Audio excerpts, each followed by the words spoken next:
கள் இறக்குவதும் பருகுவதும் இந்திய அரசியலமைப்பு சட்டம் மக்களுக்கு கொடுத்திருக்கும் உணவு தேடும் உரிமை. மேலும் இது உலகளாவிய நடைமுறையும் ஆகும். தமிழ்நாட்டில் மட்டும் இந்த கள் தடை இருந்து கொண்டிருக்கின்றது. தமிழ் மண்ணின் மக்களின் அடையாளம் கள். அந்த காலத்தில், சங்க காலத்தில் அரசர்களும் புலவர்களும் ஆண்களும் பெண்களும் ஆன்றோர்களும் சான்றோர்களும் உடன் அமர்ந்து உண்ட உணவின் ஒரு பகுதி கள்.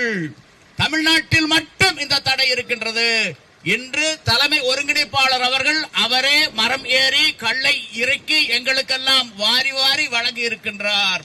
ஆக சங்க காலத்தில் பாரி வள்ளல் என்ற ஒரு வள்ளல் இருந்தார்.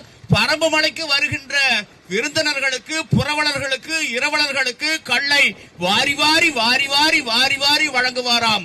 அப்போது வழங்குகின்ற கள் சிந்துமாம். சிந்துகின்ற கள் அந்த பரம்பு மலையில் இருக்கக்கூடிய குன்றுகளை எல்லாம் உருட்டி கொண்டு போகுமாம். இது புறநானூற்று பதிவு. அவ்வையும் அதிகமானும் கல்லை பருகி இருக்கின்றார்கள். இப்போது தலைமை ஒருங்கிணைப்பாளர் கள் இறக்கி எங்களுக்கெல்லாம் வாரி வழங்கி இருக்கின்றார். இந்த நிகழ்வில் தமிழ்நாடு அரசு நடவடிக்கை எடுத்தால் யார் குற்றவாளி? கள் இறக்கி எங்களுக்கு வாரி வழங்கிய தலைமை ஒருங்கிணைப்பாளர் குற்றவாளியா? கல்லுக்கு தடை விதித்திருக்கும் தமிழ்நாடு அரசு குற்றவாளியா? அரசுதான் குற்றவாளி. அரசியலமைப்பு சட்டத்தை முன்னிறுத்தி தலைமை ஒருங்கிணைப்பாளர் கள் இறக்கி சந்தைப்படுத்தி இருக்கின்றார். தமிழ்நாடு மதுவிலக்கு சட்டப்படி அவர் மீது நடவடிக்கை எடுத்தால் நாம் கேட்கக்கூடிய ஒரு கேள்வி, அரசியலமைப்பு சட்டத்துக்கு கட்டுப்பட்டது மதுவிலக்கு சட்டமா, இல்லை மதுவிலக்கு சட்டத்துக்கு உட்பட்டது அரசியலமைப்பு சட்டமா? It is purely question of law as to the interpretation of the Indian Constitution. கள்ளும் ஒரு தடை செய்யப்பட வேண்டிய போதைப் பொருள் தான். கல் ஒரு மதுதான். இறக்குமதி மதுக்களும் இந்திய தயாரிப்பு அயல்நாட்டு மதுக்களும் கல்லை விட நல்லவை. கள்ளியக்கம் கொண்டிருக்கக்கூடிய கோரிக்கைகளில் நியாயமே இல்லை என 8 கோடி மக்களில் யார் வந்து நிரூபித்தாலும் 10 கோடி ரூபாய் பரிசை கொடுக்க நாங்கள் தயாராக இருக்கின்றோம்.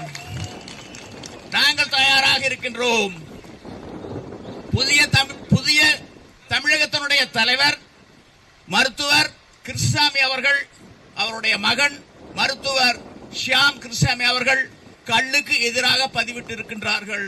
அது கொடிய விஷம் என பதிவிட்டு இருக்கின்றார்கள்.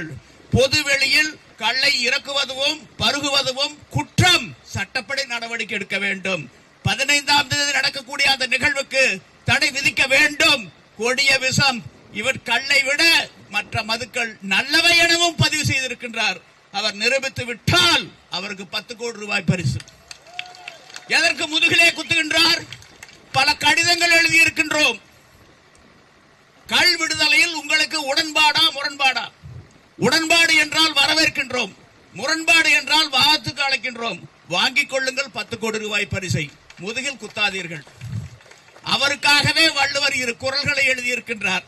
தன்னெஞ்சு அறிவது பொய்யற்க, பொய்த்தபின் தன்னெஞ்சே தன்னை சுடும். அவரும் அவருடைய மகனும் மனசாட்சியை எந்த அடகு கடையில் அடகு வைத்திருக்கின்றார் என்று தெரியவில்லை. பொய்யாமை பொய்யாமை ஆற்றின் அறம்பெற செய்யாமை செய்யாமை நன்று. புறங்கூறி பொய்த்து உயிர் வாழ்தலின் சாதல் அரங்கூறும் ஆக்கம் தரும். இப்படி பொய்யான பதிவுகளை வெளியிட்டு பிழைப்பை நடத்துவதை விட சாவது 1000 மடங்கு மேல். இது மருத்துவர் கிருஷ்ணசாமி அவர்களுக்கு பொருந்தும். யார் வந்தாலும், ஆண்டவனே வந்தாலும் நாம் நிரூபிக்க தயார் தயார் தயார் தயார். ஆக இது வரும் 2026 தேர்தலில் இந்த கள் தடை தமிழ்நாட்டில் ஒரு ஆட்சி மாற்றத்தை ஏற்படுத்தும். வெற்றி தோல்வியை நிர்ணயம் செய்யும். கள் என்றால் சாதாரணமாக எண்ணிக்கொள்ளாதீர்கள்.